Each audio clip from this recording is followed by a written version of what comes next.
focus of this panel is looking at what global companies are doing in their supply and value chains to empower women, and what role finance plays in that, and how companies are addressing that. So we have a fabulous lineup of panelists here to discuss this. Starting at the far end, Laura Iannarone, who works on sustainability at SABMiller and is advising them on their work on enterprise development and livelihoods. Next to her, we have Peder Michael, now I need my glasses, Jorgenson from BSR, who is head of their partnership development and research, and also leads BSR's activities in Europe, Middle East, and Africa, as well as her project, which you will hear more about, on women's empowerment. And last but certainly not least, we have Adrienne Axler, who is the CEO of Sodexo Germany. So, as I said, we do see a lot of macro data on how empowering women can increase GDP in a variety of ways. But so what we want to look at here is really more at the corporate level, what it is that companies are doing to work on empowering women, how they're doing it, how finance feeds into that, and what their experiences have been. But before getting to that, I wanted to start with really the question, even with all this global macro data, what is it that is actually motivating companies? Why are they engaging in empowerment programs in their supply chains, whether it's with smallholder farmers or at the factory level or in their value chains going out to distributors and retailers? Not in the core of the company, but really sort of in some way throughout this whole value chain. And to kick that off, I'd like to start with Peder Michael, who has a more 30,000-foot view of the topic with his work at BSR with a number of companies who are addressing women's empowerment issues in their supply and value chain. So, over to you. Thank you, Marissa, and thank you very much also to Women's World Banking for inviting us here. We are partners in her finance and are extremely appreciative of the support that we get from Women's World Banking. To your question, so I think there are lots of ways of answering. I think one is simply to say the $12 trillion number that McKinsey has calculated is the simple answer to why business care. And in many different ways, business is looking to get its share of that very big pie. I think once you sort of drill more down into it, it's obviously it's about business value, it's about business benefits, and it sits in different places in different parts of the business. So some of it is short term, some of it is long term. Let me give some examples. We heard a lot today about the consumer side. So it goes without saying that there is a huge business interest in the consumer side for all the reasons that have been spoken about today. I think if you look at it through the lens of employees, it's also come out in the previous panel about more gender diverse management teams deliver greater returns on investment. If you look at innovation, more gender diverse innovation teams produce research that are more frequently cited in international publications and so on. So there's all the evidence that we need, even if it's not being acted upon, that it's a good business case to invest in women empowerment. And really the third area that I want to point to that we'll probably spend a bit of time on here is on the supplier side. And what we're seeing is that there is an incredible focus amongst many businesses across industries to invest in the women workers in their supply chains. And they do so for very different reasons. It can be about productivity. It can be about reduced costs, so ways of looking at operational efficiency. So we run a project called the HER project that has one component that focuses on health. And one of the things that we see is, of course, that once you start training low-income women workers in reproductive health, they miraculously are less sick. And that, from a business perspective, means that there's less absenteeism, there is higher productivity, and there's actually also less turnover. And you also see, and I think Lauren will talk about this, that because women make up such an important part of ag supply chains as smallholders, investing in women smallholders is a way of ensuring quality. It's a way of building resilience and climate resilience, and I think that's important to call out, that women are disproportionately impacted and vulnerable to climate change. And by investing in women, you not only enable and empower them to rebound from the shocks that inevitably will come, but you actually also create more resilient supply chains. And that too, from a business perspective, is incredibly important. So really, for all of those different reasons, business has become much more aware, and also are beginning to act upon that awareness to invest in women empowerment. Thanks.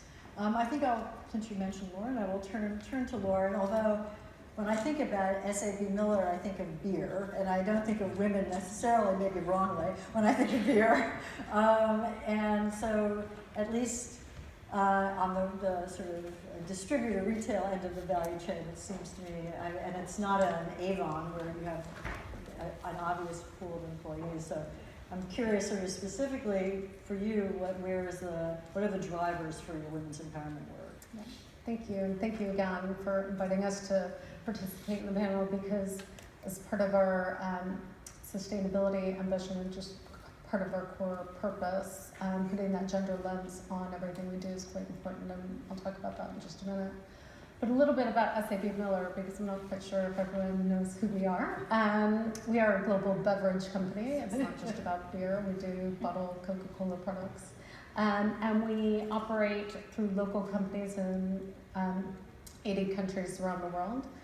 And we are part of a mutually dependent value chain, from the smallholder farmers that grow the products that go into our go into beer, all the way to those that supply different kinds of products and services, but also the mom and pop shops that sell our products in the communities around the world.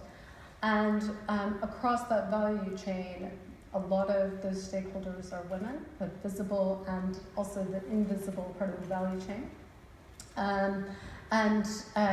So it's really important for us to better understand the needs and expectations of those stakeholders, because at the end of the day, our future growth is dependent upon the success and the ability for those stakeholders to be successful. So it's very much linked. We have direct buying and or selling relationships with 1.5 million small businesses in our value chain, and that might be something that folks don't know. So many of those stakeholders are women, and many are family-run businesses, particularly in the retail side.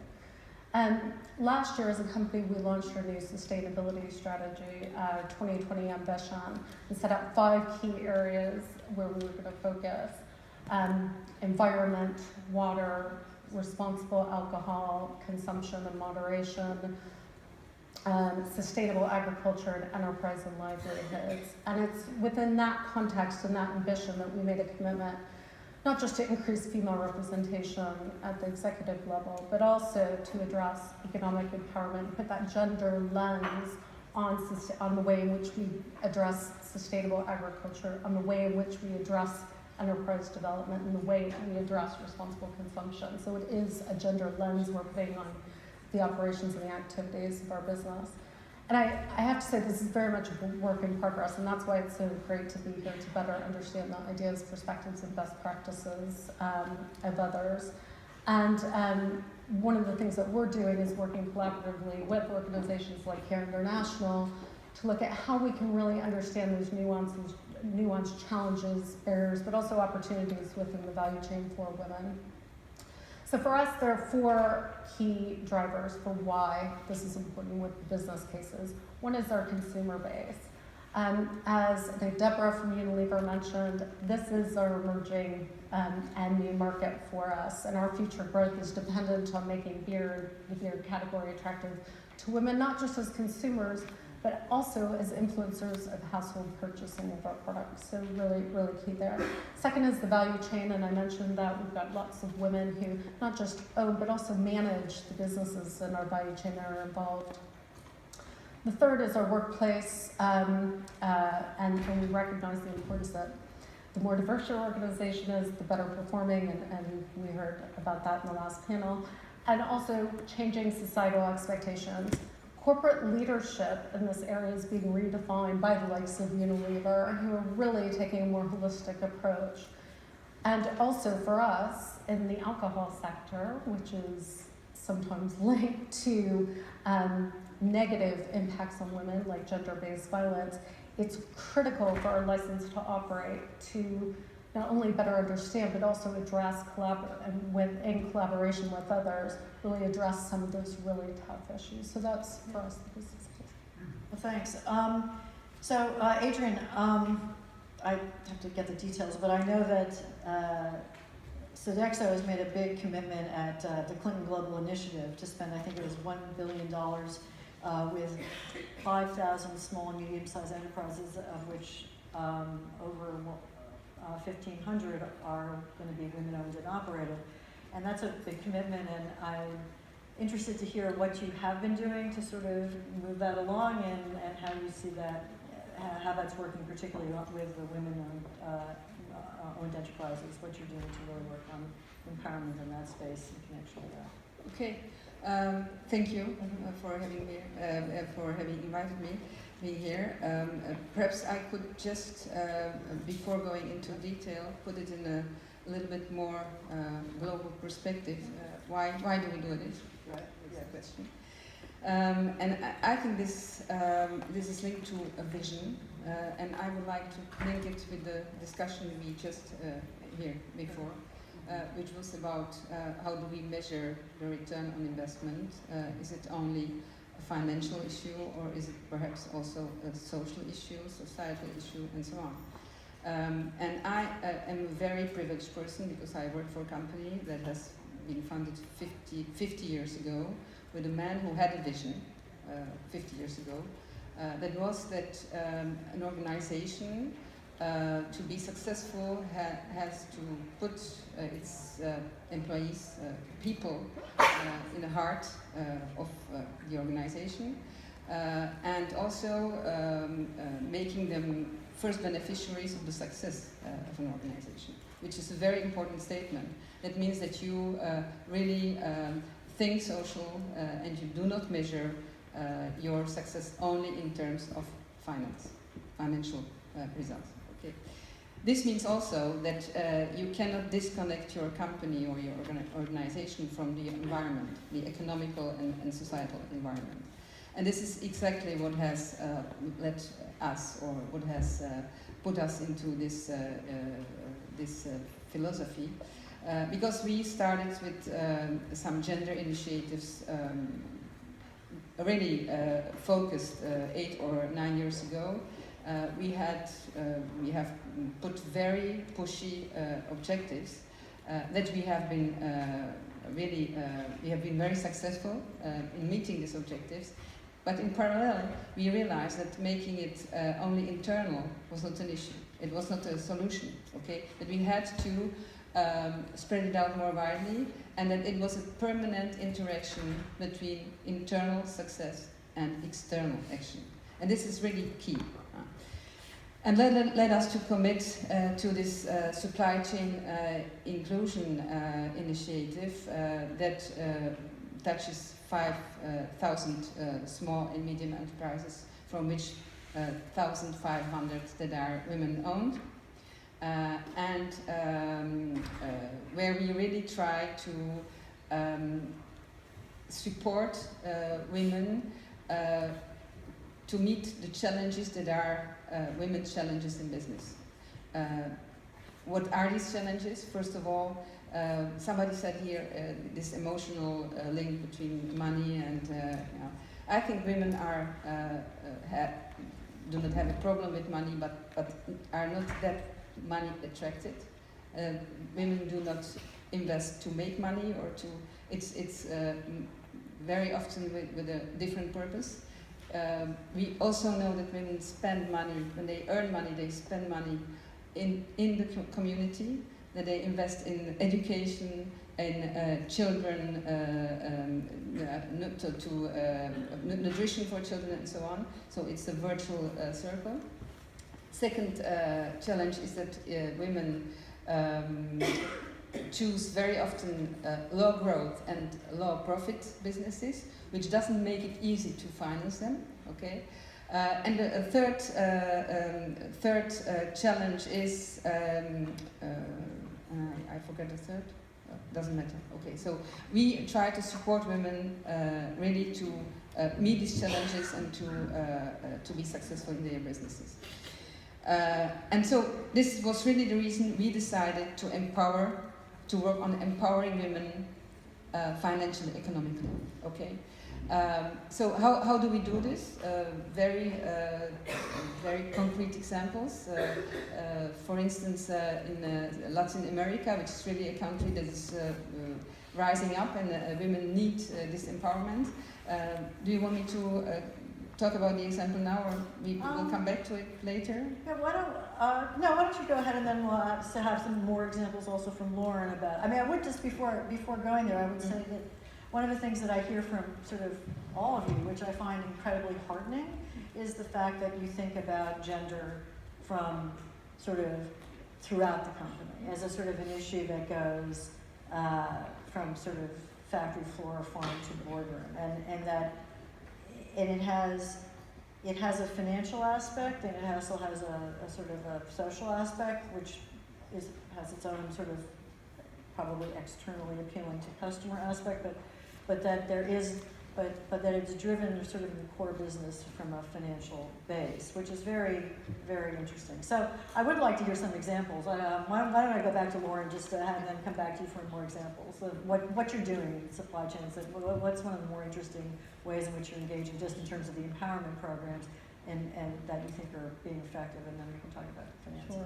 And I'll talk about a couple examples, but mostly from our Latin American business, because they're actually ahead of the game in this respect. But I have to say, across the board, whether you're talking about men or women-owned run business, access to finance is a huge, huge issue. And as I mentioned before, our growth and our future business is dependent on the economic success of these businesses. So regardless, that is a key issue and theme for us. And it's not just access to financial products in a bank account, and I think that's been echoed in the previous discussions.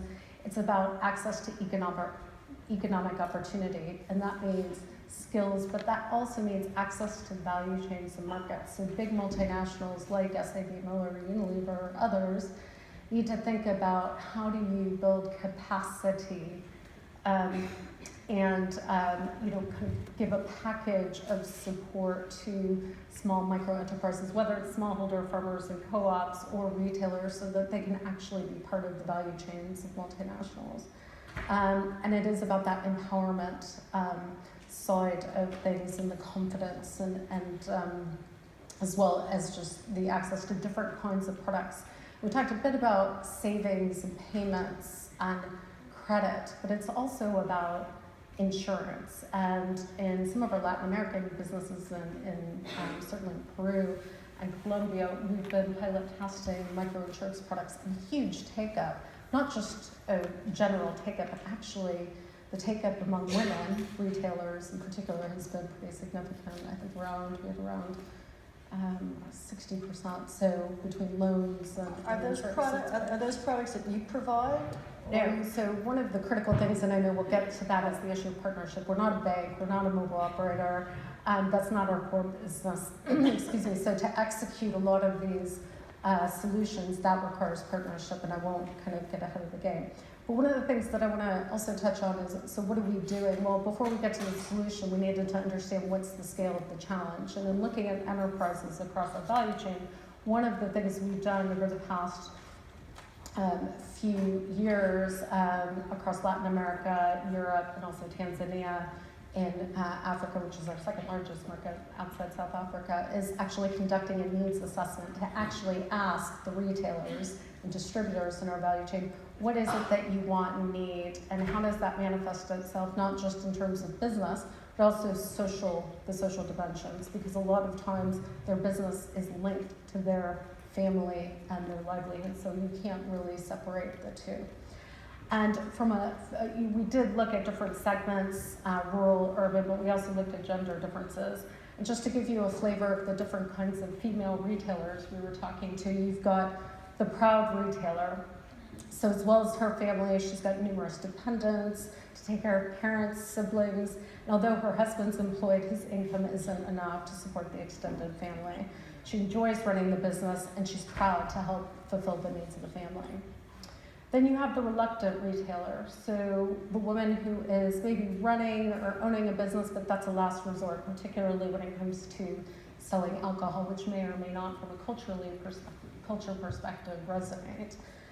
And then you've got the resilient retailer, and she's taking care of the business alone because her husband has a job, or he's taking care of the children. She's a natural-born negotiator, has experience with commerce, is really well respected in the community as a community leader, not just as a business owner. And she's tough, she's practical, she's realistic, and you find her facing a lot of the same challenges as men.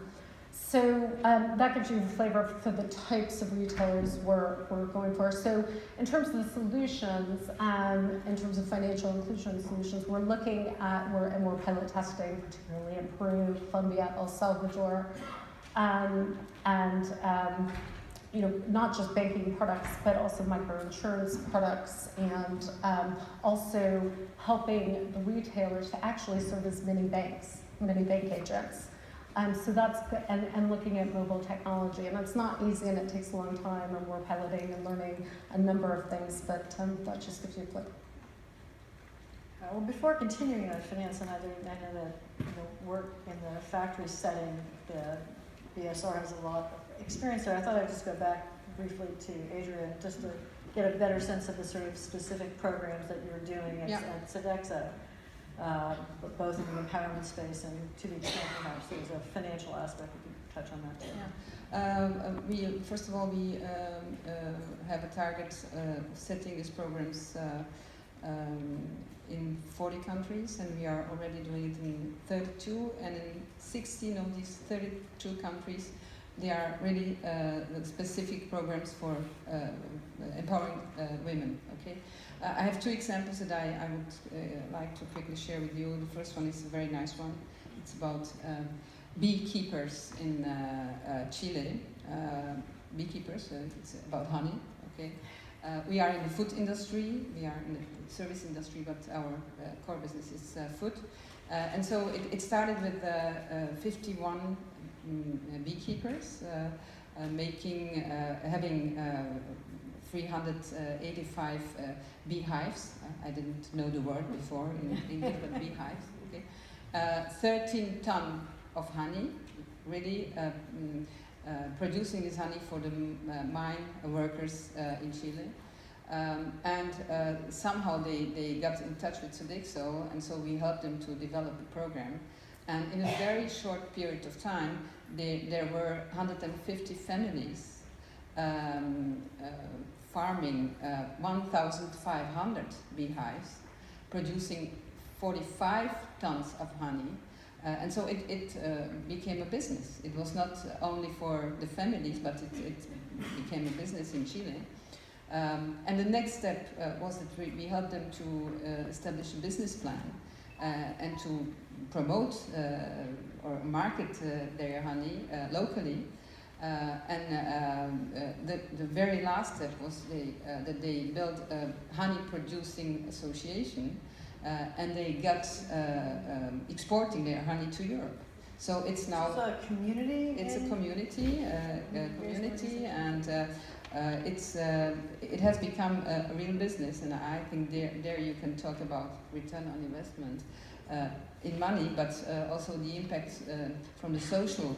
Again, societal perspective, it's huge. So they move beyond supplying Sodexo to become a major exporter, and you help them. Yes, and you asked the question on the phone if we allow them to supply competition. Yeah. I don't see any objection on it. Why not? I mean, this is beyond any competitive environment. It's really about making the society better. Okay. Second example, very quickly, in Peru, it's about a training program, and it's really what you are doing as well. It's supporting communities in getting knowledge, getting competencies in how to build a business, how to get an own business. There we've trained 1,500 people 800 from them have been integrated within Sodexo with the employment contract, and 49% of these were women. So you see, it can be very effective and very easy. Thank you. So, well, these are interesting examples on the sort of, sort of small business kinds of suppliers, although they seem to grow, and smaller sort of mom and pop retailers. So I'm curious to sort of contrast that with the work that BSR does in factories. And they're suppliers to big corporations globally, but it's a sort of a different setting. And how do you do the work there? And in particular, the Her Finance project is one, which I know was recently did a study of its impact, I think in March, and so I'd love to hear what you found after once you. Absolutely, happy to do that. Maybe I should just start saying a few words about the organization that I work for, so you have that context. Yeah. So BSR is a global non-profit business network and consultancy that's focused on working with business to create a just and sustainable world. So we're a non-profit, mission-driven organization that has chosen as our business model to work with the private sector to see positive change in the society around us. And one of the things that we discovered, and we have come out of the sweatshop sort of debate back in the mid-90s. What we sort of discovered alongside many others about sort of less than 10 years ago was that the makeup of the workforce in global garment supply chains, textile supply chains, ag, consumer electronics, etc., was evolving quite rapidly, and it was more and more young women. And it was more and more young women migrating from the countryside to the cities. And obviously that caused our members, which are the H&Ms and the Walmarts and also Sodexo and Unilever and many others that have been here today, caused them to say, there are new issues that we need to understand and that we need to address. And that was the kickoff for the HER project. And HER is HER for the obvious reason, but it's also health enables returns. So the first focus for the HER project was really how can we work in factories to improve reproductive health and rights of low-income women workers in these factory environments. We're talking very basic training, training that a number of you would have received maybe in your sort of third year in school or something like that. And it very quickly also became clear that there was a social case, but as importantly, there was also a business case. Because as you will imagine, if you're less sick, you have less absenteeism, you have higher productivity, you have less turnover, they're better and improved worker management relationships. So it was not too difficult for us to very quickly make a business case and a value proposition also to factory management. Because it's not in the power of Sodexo or H&M or Unilever to force their will into the factories. You have to convince factory management, and factory management tend to be men. And they tend to be in need of a little bit of convincing, and a good way of nudging them is to present a business case. So that's been the premise for the program from start, social change as well as creating a business case. A few years back we decided that based on sort of reactions from our members and through research that we had done, that it was time for us to build an additional program focused on financial inclusion. So really focused on improving financial literacy and access to essential products and services for the same target group. This time we decided from start, let's not make a distinction between men and women. We obviously need to have a gender filter, and we need to be gender focused and help men understand the specific needs of women, but we made a program that really targeted both genders in the factory environments. And the way that we essentially work is that we gain access to the workplace through our corporate members. We contract with a local NGO partner that goes in factory and then implements a factory program, a training program over the course of 12 to 18 months, depending on the size of the factory, the population, which is baseline and end lines and M&E framework, and all of that is part of the mechanism. And the very idea is, of course, we want to have scale. So over the past, I'd say 5 years, we have directly reached some 400,000 workers, and we're now aiming to reach some 5 million workers and their families over the next less than 5 years, actually. And do any of the companies who are engaged in these programs in their supply chain work together in the same factory, or are they all doing this separately? So it's an interesting thing because that's been one of the, so one thing is of course that there's interest in health. Yeah. Most of these companies are obviously also very concerned with labor standards and other human rights. And there is coordination going on, but it's incredibly difficult to make it happen at a very practical level. So what essentially happens is that the factory or the farm, who also work in flower farms in Kenya, they actually contract with one of their buyers, and then they actually work it out together and figure out how the training needs to take place. And Lauren mentioned a variety of financial products, and I'll go back to you on sort of what's interesting and how you found that out and in different contexts how that's played out. But I'm curious also, before leaving you, in the factory context, is it simply, what is the principal focus? Is it that instead of getting, are these people still being paid in cash? Are they walking out the door with cash? And it's a question of how to manage that. Is it and having decision making to keep control of it? Is it a question of getting bank accounts, getting access, digital payments? Is it a question of learning skills? Is it? I'm sort of seeing where has been the focus on what you found that women are most interested in. So really all of the above, but I say we started on basic financial literacy, which is really about empower the women to take. One, to understand financial products, set up a bank account, use an ATM, be able to participate and influence meaningfully discussions in the household about how money is being spent and how it's being saved, how it's being invested. So all of those things has been at the core.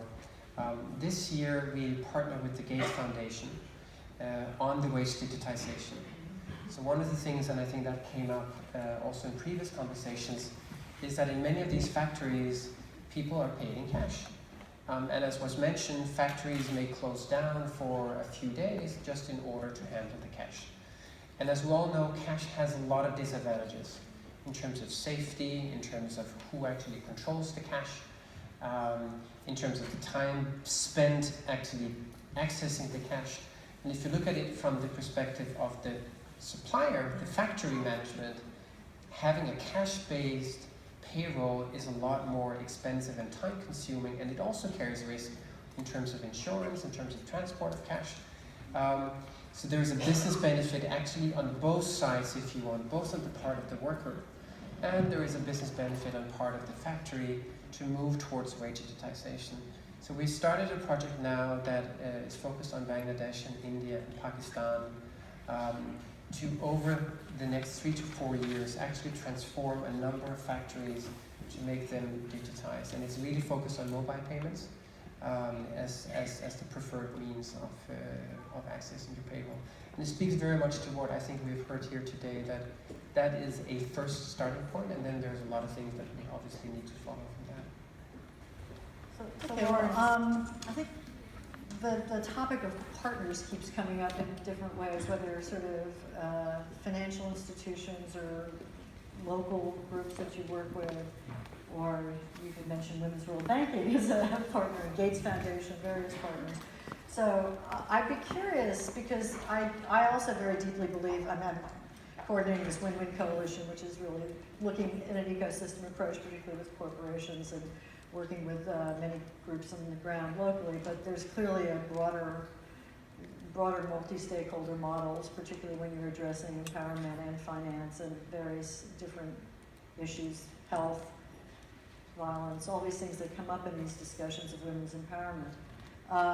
So I'd be curious who you've found. I mean, you've obviously had some different experiences in different contexts, and I'm sure they're different in different ways, but maybe you want to start with just some of the partners you've worked with in different contexts and what's worked with has and how you found them. And yeah, well, we work with WeConnect. Oh, with WeConnect, yes, of course. It's very widely connected. It's funny because I knew that we were working with WeConnect. I didn't know that WeConnect was in Germany, because it seems so obvious that Germany is a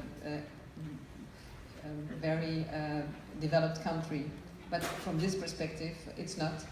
And I know I talked about this afternoon, and I know that I'm going to take to enter into contact with Reconnect in Germany to promote women, because it's very strange, but it's not better here than in Chile or in Brazil. Okay. Now, I just want to say, a number of people here probably know who Reconnect International is, but it's an organization that basically connects women-owned suppliers to the global brands and is bringing more and more women globally all over the world into supply chains.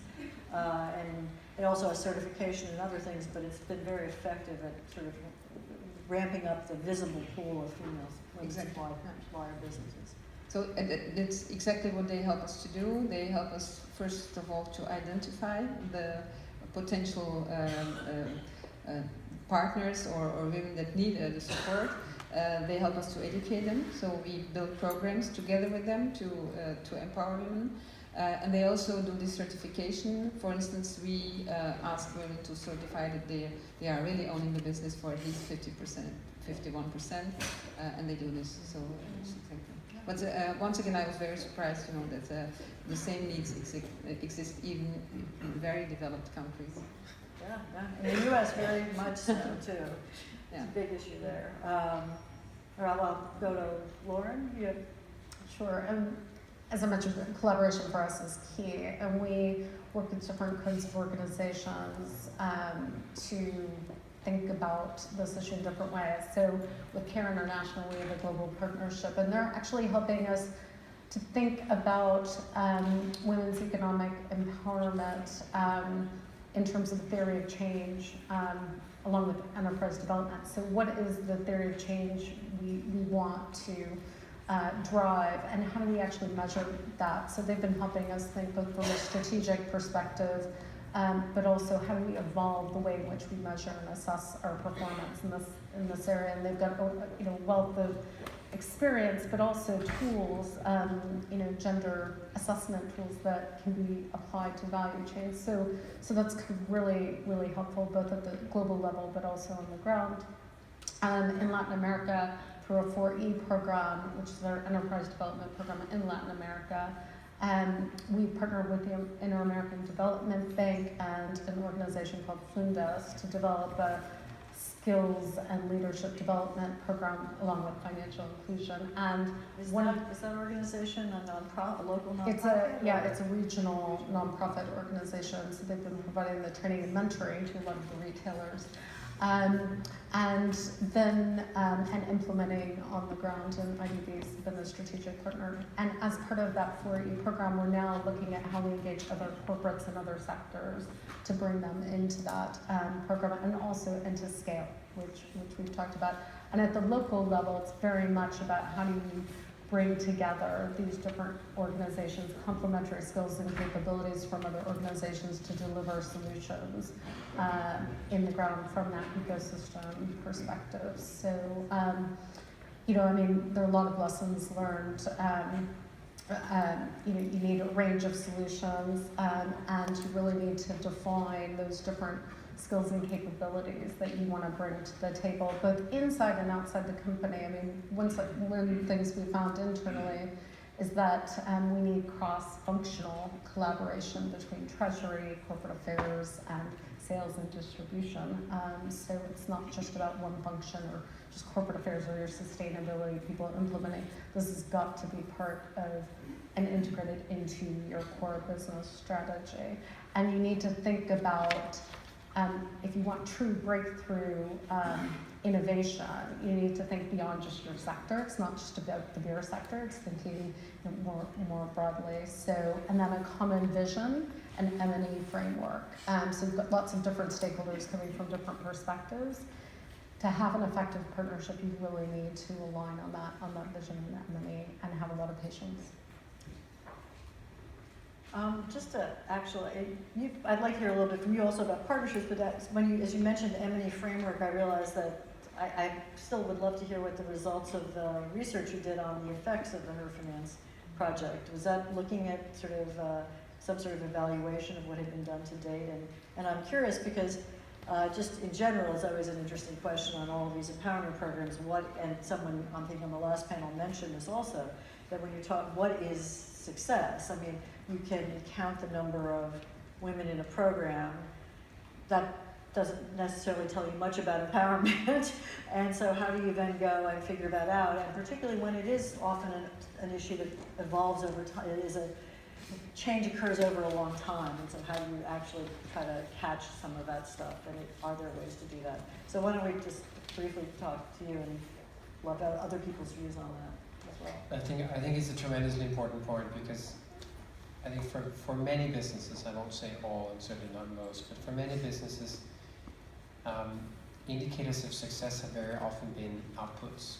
So it has been number of people who attended this, or number of workshops organized there, but there's been much less focus on how do you actually measure the outcome of those outputs and those activities. So for us, it has been also an educative process in engaging the companies that we're working with to help them see the value of actually thinking in terms of outcomes and impact. Impact is a lot harder to measure because it simply requires a lot more time.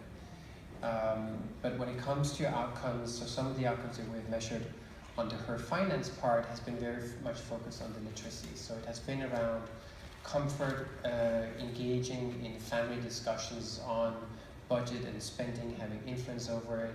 It's been comfort with accessing and actually using an ATM. It has been accounts that have been set up. It has been sense of understanding of financial products and how savings accounts actually work, etc. So it's been a number of metrics that we have sought to capture through, of course, baseline surveys and then endline surveys. And we did, so it's still relatively new, it's 2 years old, and obviously what we want to do is to be able to go back at a later stage, let's say 1 or 2 years later, after the training has been completed in the factory, to actually see how much of this knowledge has, is sustained behavior when we go back and measure it. But it is critically important to approach it that way. And just to sort of turn a little bit to the financial side too, there are obviously a lot of financial institutions in the room. I'm curious if there are any partnerships with financial institutions that you've seen or work with. You at Laura, I think in Peru or one of the places? Yeah, in many of our countries, I mean, local microfinance organizations, but also the banks have been really key partners. And like I said, it's not just working with one bank, but working with a number, because when you look at digital payments, you need that whole system to work, and you need retailers and consumers to be able to access their accounts, etc. So that's been quite important.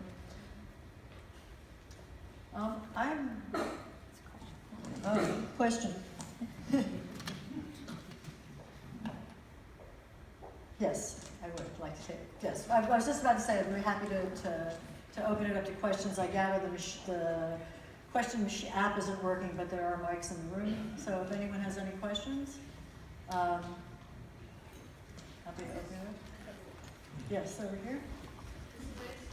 Wait for Mike, just so everyone can hear you. It's a very stupid question I might ask, but you have to bear with me.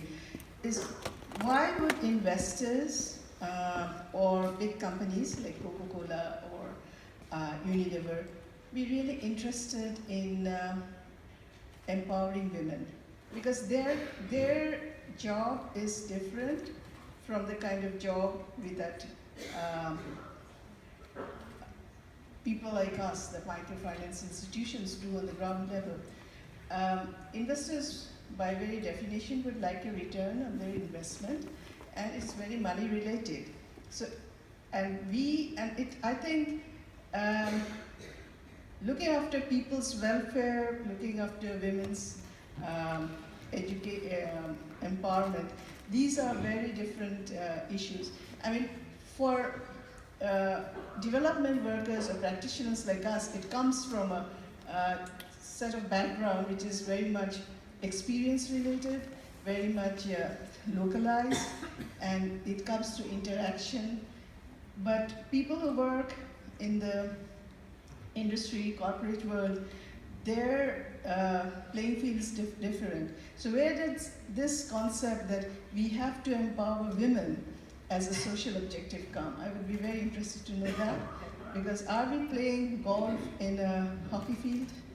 is what I would like to know. I'm sure we all have a lot to say about that. I will take my moderator privilege to say something very quickly, which is that and this is I think what Peder Michael mentioned at the beginning, there is a lot of global data about if you give women more resources at the farm level, and these are the suppliers of products to Coca-Cola or SABMiller, they will be more productive. We've talked about how in factories, if women have access to reproductive health, if they have better access to financial services, they will be more productive. There is a business case here, but the business case and the social case often mesh, and finding where that works and where it works for both for women and can be transformative for women and for the companies is sort of what has been happening, I think, in all of these companies and in what BSR has been doing for the past number of years. And I think that there is a convergence and an increasing convergence. It's recognized in the development space very globally at these big metrics, and I do think what we want to see more of, and these companies are also working on it, is actually doing more evaluation of not only the social impact of their programs, but the business case. Because when you show the business impact, then more businesses do it. And there are a number of places where we've seen actual real business impact of programs that do address a range of issues to empower women.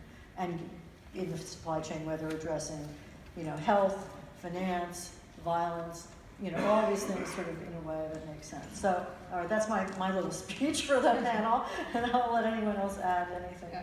I would sort of like to react on that. I think, I've talked about my company 50 years ago, and actually in 2008, after the crisis, after 20 years in the company, or 15 or whatever, I woke up. I was very shocked about the violence that came from the outside world to me, judging companies because of what they have done to the world, because the world was collapsing and some business paradigm that was there for many years just fall down.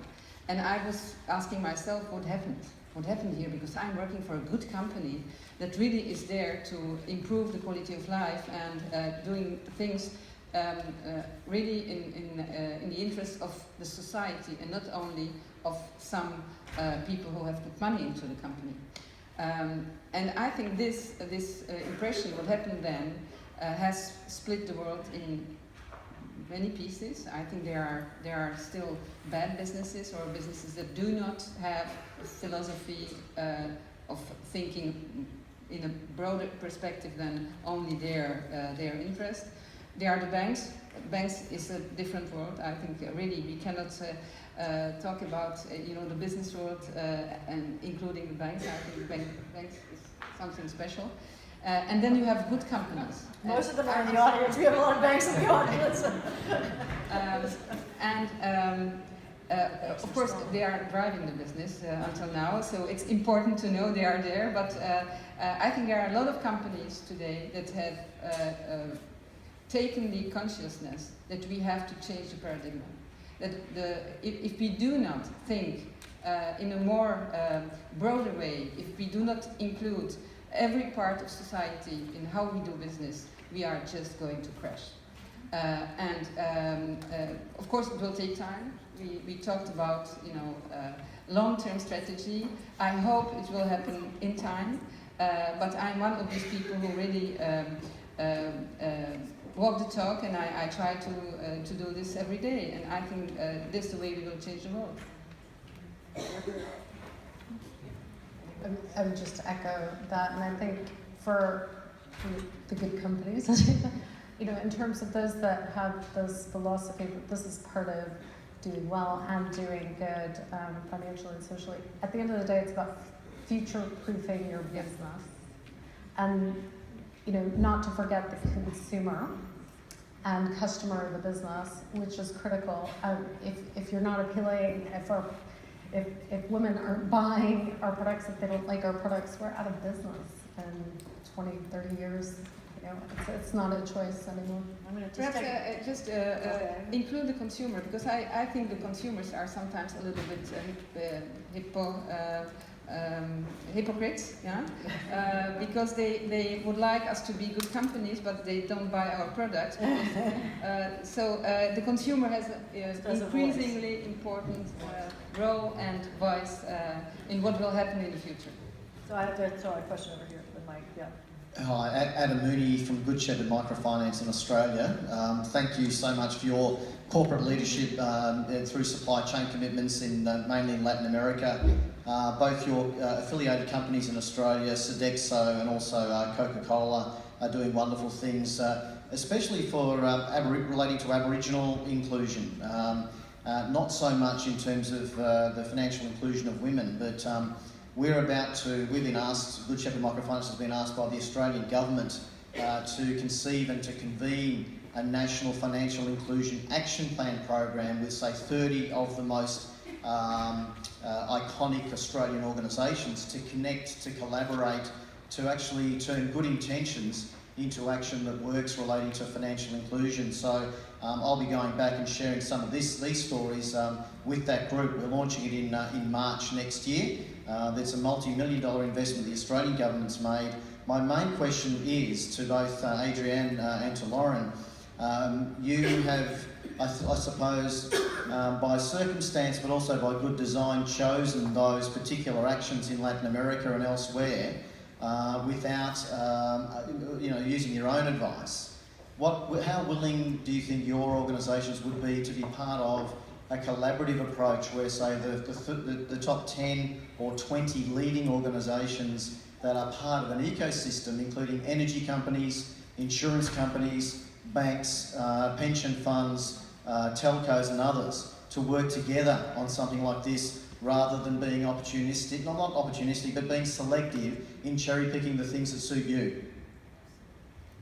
Yeah, well, absolutely. That's the approach I think we've been taking, and inviting other corporates to the table to join us, but also looking for those opportunities to be part of multi-stakeholder initiatives, and not just on enterprise development, but sustainable agriculture, water, environment. So I wouldn't limit it to only one kind of topic, but I think more and more companies, and certainly ours is in that camp, that you can only really get meaningful impact and scale if you collaborate across sectors. Completely agree. But we started not so long ago, so there is a long journey ahead of us. Yeah, and do you want to make this comment on the BSL? Yeah, no, I'll just say to that, I think it's a very valid question. There's also part of me that rejects this a bit.